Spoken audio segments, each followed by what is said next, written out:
guys. Finally getting back to normal. I just finally picked up the guttering for the hut. I was in the woods yesterday with some guests and it was grim. Grim, grim, grim. The shortest day has happened, so the days are getting longer.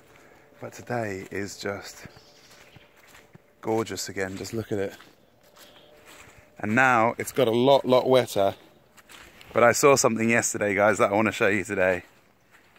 I've been waiting for this for a long time. It feels like things are on the turn. It feels like January blues is over as well, actually.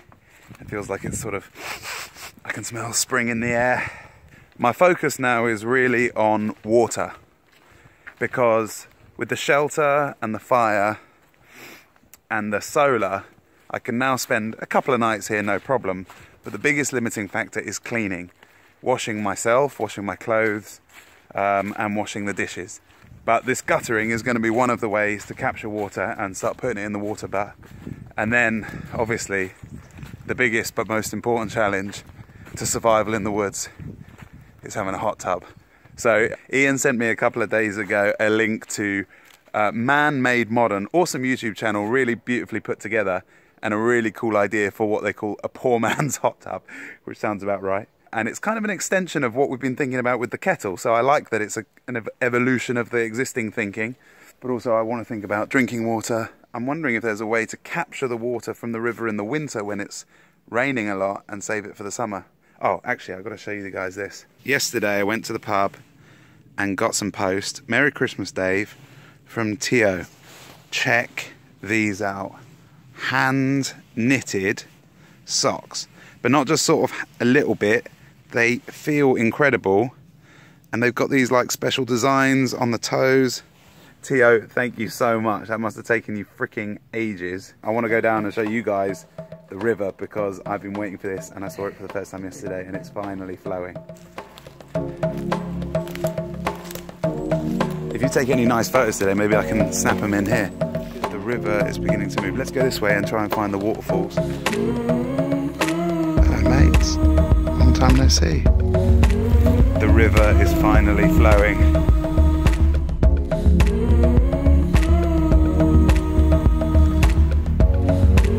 Sticking Andrew's photo here because it's such a nice view.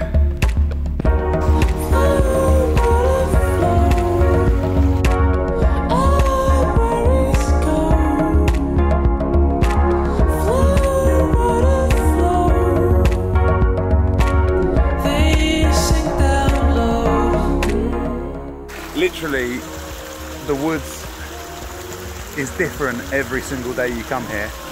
And as Andrew was just saying, once you sort of know what spring does to the woods, how it changes, you can kind of look for it and find it earlier and earlier. A guy over there called Chaz came for a walk yesterday and showed me the first sign of spring, which is about as practical hope as you could get. And this, I'm led to believe, is the first greens of primrose. And apparently this whole place gets covered in bluebells and primroses. So it's kind of weird to say. I never thought I would say stuff like this, but probably the thing I'm most excited about this year is seeing the bluebells just take over this place. I took a bet with Chaz. I reckon it's going to be the 4th of April. He thinks it's going to be the 11th of April. And we'll see what happens. The one piece I've been missing has been this knife for the spooning. Even got the little logo on there. Oh yeah, rounded that one up. You guys are good at that. I need to up my game. We will go to the ocean and we'll find love on the other side. This beautiful man has just brought some lovely coffee. And my great aunt just gave me this. I garden, therefore I am. Deep philosophy on the side of my mug. Cheers, guys.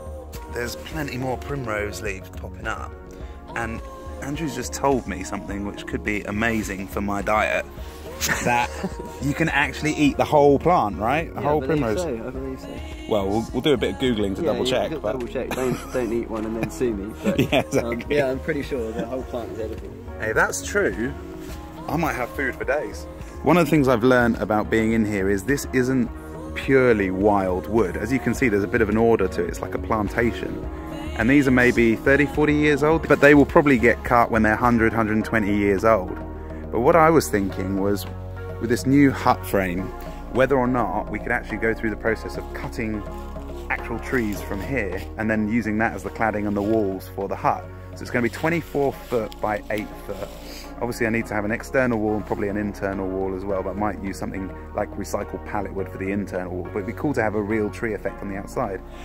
How much wall would I actually get if I cut this tree? And thinking, right, if you actually cut it like a potato, you would have all sorts of different sizes.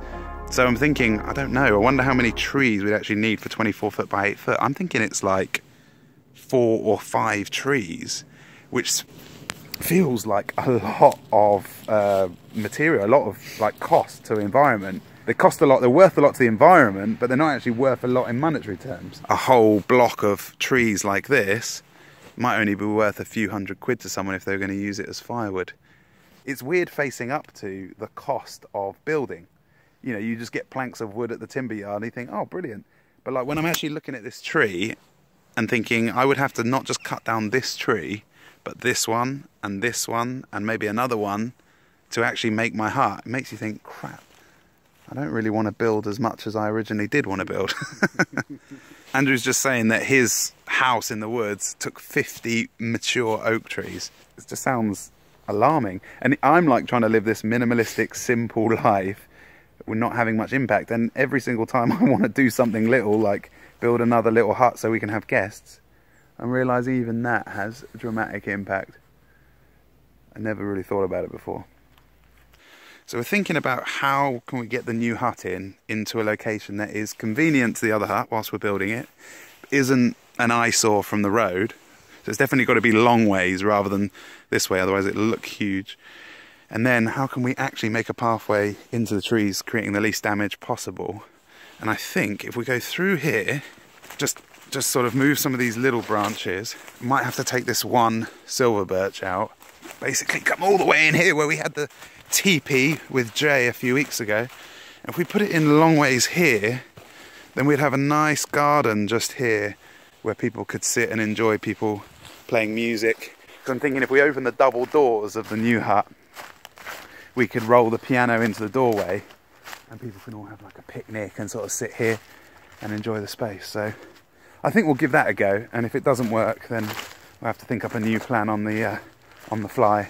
Josh, I think I might need your help on this one. It looks like another dodgy manoeuvre like the Danger Jenga a few weeks ago. All the rain happens in the winter, so I need to try to store some of that water for the summer. A lot of that water, like a big lot of water. But I wonder whether it's somehow damaging to the stream if I take water out of the stream, or whether it's damaging to the land if I capture the rainwater that would be going on the floor.